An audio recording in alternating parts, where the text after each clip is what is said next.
Hello, I'm Janine Nodder, and this week on Chatting with Janine, we're talking about weight management.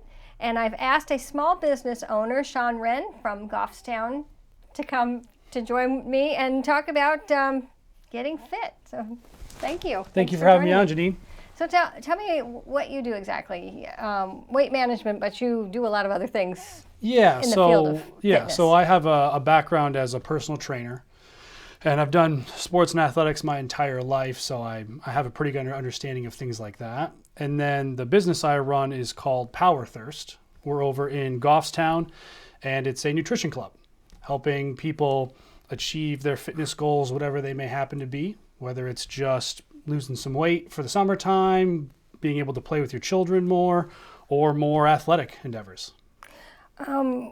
Most people that come in, are they coming in for losing weight, or is there any one specific area? I think general weight management in the losing weight side is the most common one. A lot of people come in and just don't really know where to start. Mm-hmm. That's what we love helping people with. So how do you start? So the best thing to do is, if you're looking to lose weight especially, the best thing to do is find out what your caloric maintenance levels are. And what that is just understanding how many calories your body uses on an average day just for survival. When your caloric expenditure exceeds your caloric intake. Exactly. Yeah, okay. So basically just having yourself in what they call a calorie deficit, because if you burn, just for easy round numbers, say 2,000 calories a day, if you're taking in 2,400 calories a day, you're at a surplus. And then you're going to be putting on weight. So the idea is to get yourself in a slight calorie deficit. Now, a lot of people think, okay, well, I got to drop a bunch of weight, so I want to get it done quick and shave those calories off really quickly. But weight management is a marathon, not a sprint. So I would never recommend anybody who wants to be on a sustainable weight management plan to do anything less than 10 or 15% less than their maintenance calories. Now, I was just talking to a lady earlier this week who lost 66 pounds it took her over a year. She started in March, and she looks amazing. And I asked her what she's doing, and I figured she just stopped eating altogether. But she said she does intermittent fasting. Yes. So there are a number of different avenues to go about managing your calorie intake, and there's no real wrong way to go about it. If you want to do intermittent fasting where you don't eat for the first half of the day and then you eat for the second half of the day, that's perfectly fine if that works for you. Everybody's different. Exactly, and that's the thing. But the calories in, calories out, that still counts. That's the one iron rule, is if you're below maintenance, you will lose weight over time. If you're above maintenance, you will put on weight over time. I've noticed that crash diets, you can lose weight, but then you end up gaining it back and more. Yes, the problem with a lot of those crash diets or fad diets is they aren't sustainable over a long period of time. And a good weight management plan, as far as the diet side goes, is something that doesn't put you in a position where you can't maintain it over the course of months or a year or multiple years. So it's finding something that works for you. There's no real wrong answer, like I said, as long as you are correctly maintaining that calorie goal. All right. Another thing is like a crash diet again. You'll lose weight, but you're eating less, and then you get hungry and you binge. And how do you keep from binging, or does that come up with your clients? It comes up with everyone, and the best way to get around that is called the 80-20 rule. Yes. So 80% of the time you're eating a well-balanced diet, hitting all of your protein, carbohydrate, and fat goals. And then 20% of the time you can have that reasonably sized bowl of ice cream, or you can have those sweets that you like, and that will help shave off the sharpness of those cravings. Because if someone's just trying to eat boiled chicken breast and rice 7 days a week forever, you get tired of it. It's hard to maintain that, and that's when people fall off the wagon. And then there's cravings. I mean, are Absolutely. there supplements to stop cravings? There are definitely certain supplements out there that can either curb your hunger a little bit or alternatives to, because a lot of times people crave sweets. Yes. So there are alternatives that are technically sugar free, and there's a number of different sweeteners that have different benefits or costs associated with them. So I encourage people to do their research into what artificial sweeteners are in the things they enjoy. Any plant-based sweetener is typically better. Like stevia? Like a stevia is a healthier alternative to sugar. But at the end of the day, sugar isn't necessarily the enemy. It's the fact that sugar makes foods ultra palatable and very easy to overconsume.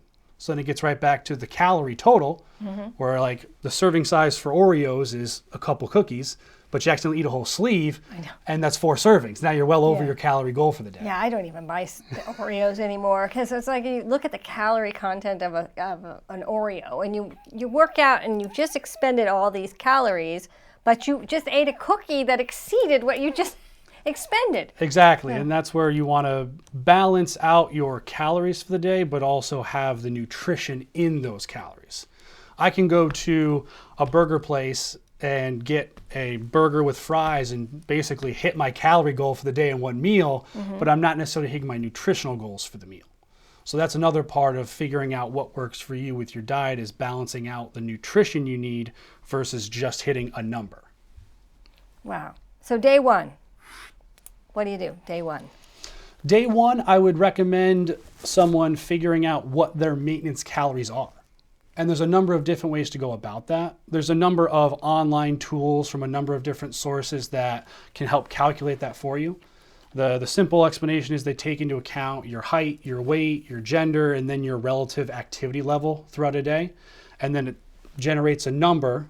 I would recommend people going on a number of different ones and then taking the average, because each one's going to be a little bit different.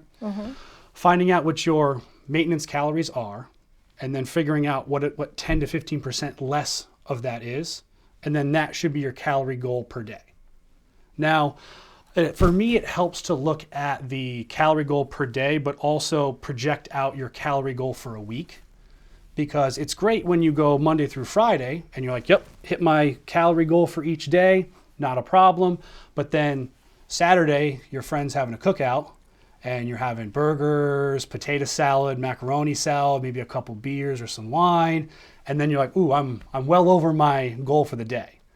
But if you plan things out on a week scale, you can know that's coming up. And then maybe Thursday, Friday, or Wednesday, Thursday, Friday, you decrease your calorie intake by 150, maybe 200 calories, just a little bit, each one of those days to make up for what you know is going to be an excessive number on that Saturday or that Sunday. A cheat day. Some would Exactly. call it a cheat day. Yes, and that's basically hedging for your 80-20 rule. You know that the weekend you're going out to a party, you're doing something where you're going to be like, I'm going to be over my daily goal. So just kind of take a little bit off of some of those days leading up to it. So then your weekly goal is still where it needs to be, and you're going to be fine. How important is liquids, like water? Staying hydrated is very important for all of your basic organ functions and everything else. You need to be hydrated. There are a number of different things you can do, because a lot of times people are like, like plain water is just like, I'm not really interested in that. There's a number of like seltzers out there that don't have any sugars or anything in there. It's just carbonated water with a little bit of natural flavoring that can help curb your cravings for drinking something sweet. But yeah, hydration is key. As long as you're not putting anything in the water that has a ton of calories or a ton of like sugar in it, because you have to account for that in your calories for the day. Yes. But yeah, hydration is key. Don't overdo it, because then you're just going to be carrying a lot more water weight. But if you're thirsty, drink water, and make sure you're not getting to a point where you're like, I'm really thirsty all the time. What about alcohol? How bad is alcohol? Like, you can't lose weight if you're going to have a cocktail every day. Yes, there is zero scientific literature out there saying that alcohol helps increase weight loss or helps any type of muscle building goals. So if you're someone who does enjoy a beer or a glass of wine or a glass of whiskey at night, I would say minimize that as much as possible. Instead of having one every night, maybe account for it in your calories for a day and have like maybe a drink or two on like a Friday or Saturday. But try to limit how often you're doing that, because those are calories and that does affect how your body holds on to water weight, and a number of different things. Right. I had a doctor on the show one time that was talking about if you're not drinking enough water, then your body just starts holding on to every ounce that it gets, and that's why we swell up and retain water. Similar to if you're on a crash diet and you're dropping your calorie intake very, very low, yes, you're going to lose weight faster for a short period of time, but your body's in starvation mode. So when you start eating again, it's going to start storing things because it doesn't know if you're going to go back into that starvation mode. So that's why when you said earlier, the crash diet, but then you spring back higher. Right. I know. It's so not fair. It's just not fair. And the importance of being active and moving. Yes. So being active and having good cardiovascular health is very important. It's surprising how much it impacts your everyday life. And you don't have to go to the gym for an hour and a half, 2 hours every day and lift all these weights. Nobody has time. It's very hard to fit that in your schedule if you're going to work, your kids have games, you have other social responsibilities, and you also just have hobbies you want to do. I say if someone is just looking to get into managing their weight, they want to start getting a little bit trimmer, getting a little bit healthier, I would recommend getting some type of basic step tracker. There's a lot of really inexpensive ones online. And I would say set yourself a goal of 10,000 steps a day. And then that way, it doesn't have to be all at once, just throughout the day. People with short legs hit the 10,000 steps before people with long legs. It's not a perfect counter, but Right. it gives you a good goal to aim for. And then you go to work every day, you do all your hobbies, you go grocery shopping, and then you see where you're at. And then you either go for a walk around your neighborhood, through your yard, if you have a treadmill for maybe 20 minutes of a brisk pace, hit your goal, and you're going to be surprised at how much better you feel doing that consistently. So I was a group fitness instructor, or fitness professional for 10 years, the first 10 years of this century, actually. And, things changed. But, we used to have to go to conventions and learn more. And there's always learning stuff to learn about. And there was one presenter who showed us slides of how much exercise does a person need. So first they showed this really big muscle guy doing all this work, and his face is straining. He goes, maybe not as much as this guy. And then he showed two very obese people sitting on a bench and said, and obviously more than them. So, and then he had different levels. So like gardening would be like a level 1. Mm-hmm. And then running and jogging, walking, and lifting weights. Yeah. So and there's a number of, like you said, hobbies that you can do. Gardening, landscaping. If you like hiking, that's obviously a great way to get steps in and get more cardiovascular health. And the weather's going. getting nicer now, so there's a lot more options out there. It makes it a lot easier. My wife has started walking around the yard a lot more because it's no longer snowy or a mud pit. So it's nice to get out and use the yard more. Well, today it's raining. But Yes. What was I had another question and it lost my mind. There's different fitness buzzwords that are out there, which I've been out of the business for a long time now, so I don't even know what the latest buzzwords are. There's a never-ending list of buzzwords, and the great thing about the internet and social media is you have a myriad of information about pretty much anything you can imagine. The downside to that is a lot of it is snake oil. A lot of it is people trying to sell you something, trying to convince you that their thing is the right thing. And like you said, everything's constantly evolving. More clinical research comes out about weight management, muscle building, and all of those things and how they're impacted. So it's important for someone to kind of look at that stuff objectively and get a feel for what works for them. Because everybody's different and not everybody has the same goals. If someone has a quote-unquote perfect workout plan, but that's for a bodybuilder, then that's not going to be great for a mom who's just trying to get in shape to play with her kids more. Mm-hmm. So it's all about finding what works for you. The big buzzwords now are, one of them is like insulin management or blood sugar spikes. You'll see some people right now wearing like a blood sugar monitor and tracking where their blood sugar is at all times. For diabetics or? For people who are non-diabetic. And they're saying that you want to maintain a perfect balance, but as long as you don't have type 1 or type 2 diabetes, your body will automatically regulate that into the zone it needs to be. And there's no point in monitoring that. So there's a lot of things like that that are all over talking about different supplements and different methods that when you kind of look at it objectively, you kind of see through the smoke and mirrors and you're like, why would I need to do that? Yeah. So like sometimes if I can't sleep, I'm scrolling through my phone and I see all kinds of different little videos and everybody's got the latest thing, growing hair, Exactly. having smoother skin and just all these different things and different devices. And it's like, do any of them work? It's like, how do you know? It's tough. And real quick, since you mentioned sleep, sleep is probably the number one underrated thing for weight management. Interesting. If you're not getting good restful sleep, it is very hard to manage your weight properly. Your body is not functioning optimally. So even if you are working out and trying to exercise, you're not getting as much out of it as you normally would. The two things that a lot of people say if they could put it into a pill would be the greatest thing of all time is consistent sleep and sunlight.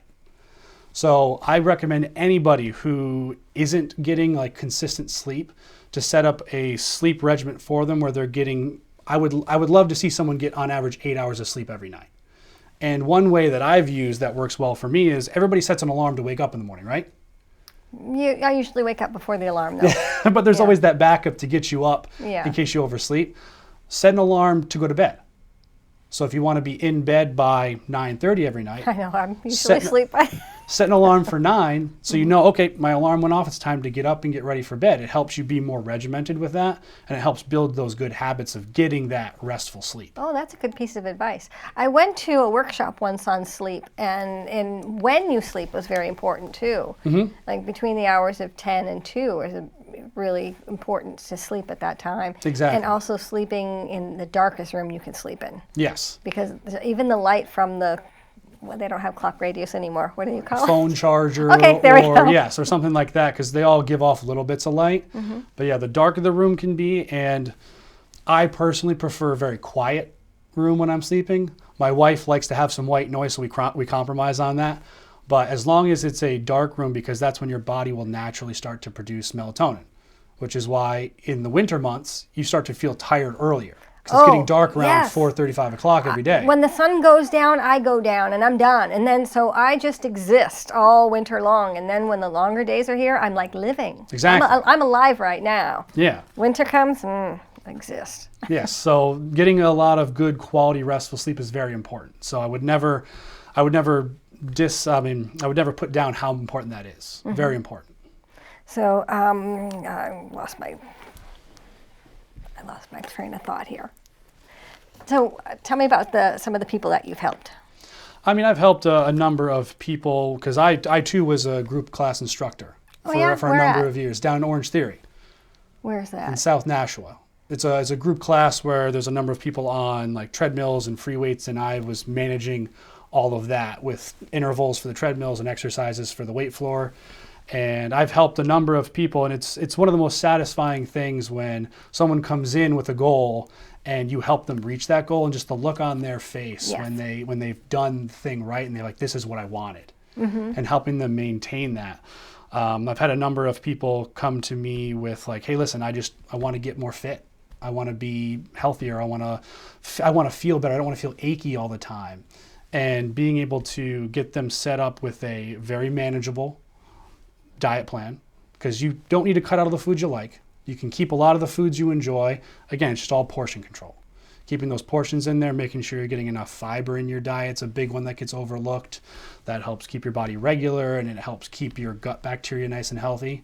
So managing that, and then getting them on a progressively overloaded exercise plan to constantly push them little by little in reasonable increments, and then having them reach those goals is the best feeling right there. Yes, I know, because I taught too, and it is. So you did weights and cardio? Yes. So circuit training? Training is very, very good. Yes, if you're looking to specifically increase your cardiovascular health and lose weight, that's a very good place to start with that relatively high intensity circuit training where there's minimal rest periods and there's alternating modes of movement that aren't necessarily stressing one thing constantly. You're kind of switching between different exercises and different movements, so that way your body's being worked all the time, but you're not overdoing any one muscle group or one area. Right, and it also shaking up the routine every 6 weeks. Is that still a thing?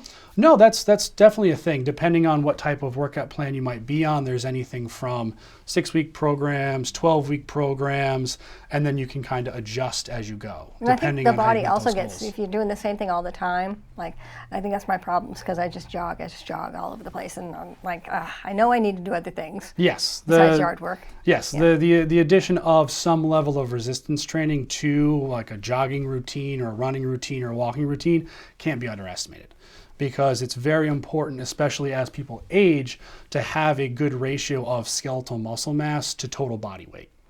Because then as you get older and your body starts to slow down a little bit, you do have that base of skeletal muscle mass to help you get through all the exercises and the daily functions you want to get through. Yes, and back when I was still teaching, it was they couldn't stress enough how important weightlifting was for women, for their bones. Exactly. So I don't think that's changed. No, biology for women has not changed in the past 2 decades. So it's very important for them, especially, to keep those bones nice and strong, the calcium intake nice and high, so that way, as that But does there's fall different off. kinds of calcium too. Like calcium citrate is a good one. Yes. Calcium carbonate, no. Yes, you can definitely get into the weeds on all the different supplements and the breakdown of different supplements, even in the same train, like you said, with the calcium or different magnesiums and different ways they're more accessible for your body.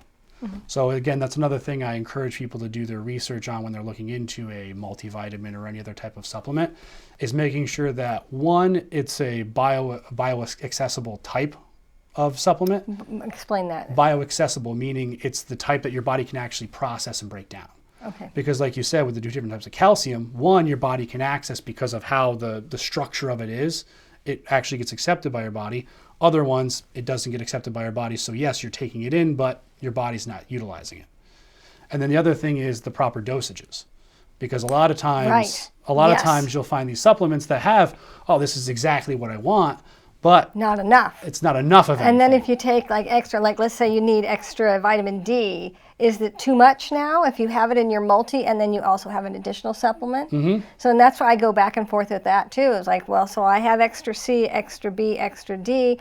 Why do I need a multi? If I'm just, so it gets confusing and I never know what's right. Yes, which is why I always recommend anybody who wants to really dial in their supplements to speak with a medical professional, their primary care doctor, or a specialist in that field, because then they're going to be able to run some blood tests, find out maybe you're deficient in something you wouldn't know about unless you ran a blood panel.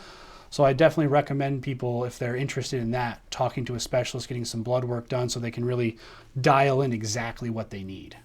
And I think it's safe to say that just about everybody in the Northeast has a vitamin D deficiency. Yes. Because we just don't have enough sun. Well, like we just said, in the wintertime, especially if you're not doing a lot of winter activities like skiing or snowboarding or snowmobiling, it's hard to get outside in the wintertime, and even if you are, you're usually bundled up. Yes, so not much skin So not showing, much and exposure the sun for that. doesn't shine very brightly. It's farther away. Yes, so even in the winter time, I do recommend people getting outside with like a t-shirt and jeans on for at least a couple of minutes on a nicer sunny day to get that sun absorption up when you can. I understand it's pretty cold. Yeah, and no, I miserable just take the sometimes. supplements. I'm like, no, I'm not. I bundle up. I still jog. I jog in the winter too, but it's hard to get out every day. It's very hard in the winter because if it's too cold, it hurts your lungs out there, and that's not great either. So you gotta weigh the Really cost warm. It benefit. takes a while to warm up. Yeah. So even like it's springtime, you go out and the first mile is so cold, and then so I always have a jacket tied around my waist. Yes, dress in layers for that. Mm-hmm. I don't like to be cold. Well, so we have just about 4 minutes left. Is there something we should cover that I didn't have in my notes? No, I think we did a pretty good job of covering a lot of the big points. The biggest things are to keep it nice and simple and keep it manageable for people who aren't necessarily in the world of fitness and weight management and everything, is 3 main things to keep track of. One is calorie management. Like I said, finding out what your daily calorie intake should be, and then going plus or minus 10 to 15% for losing weight or putting on muscle mass. The second half of that is your nutrition, making sure that those calories you're taking in are full of the right nutrients, proper protein, carbohydrate, and fat, different macro, micronutrients, and then your fitness level, finding a workout plan that works for you, whether it's just getting in a certain number of steps every day, whether it's going to the weight room and trying something new because you do want to be more active, you want to be more fit with playing with your kids or playing rec sports. Grandkids for me. Right. There you go. Chasing them. You want to be able to play with them as long as you can and not have them be like running circles around you all the time. That was very good advice, and I've got that down. Calorie management, 10 to 15% less each week. If you're looking to lose weight, 10 to 15% less than your daily maintenance level. If you're looking to put on muscle mass, though, I would recommend 10 to 15% above that.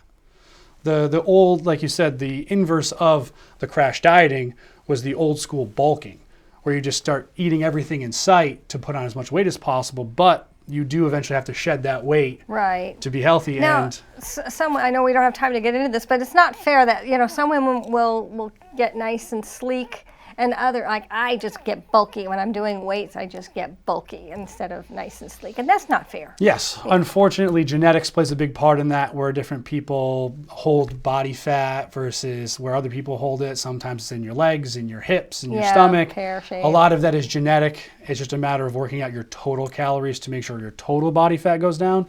Because the other buzzword is targeted fat reduction. Complete nonsense. There's no such thing as targeted fat reduction. If you're doing the right things, your total body fat will go down. You can't do crunches enough to lose just stomach fat. You have to lose it all over. And it always seems to start in the face. When people start to lose weight, you notice it in their face. So in the last minute, macro, micro, you just mentioned.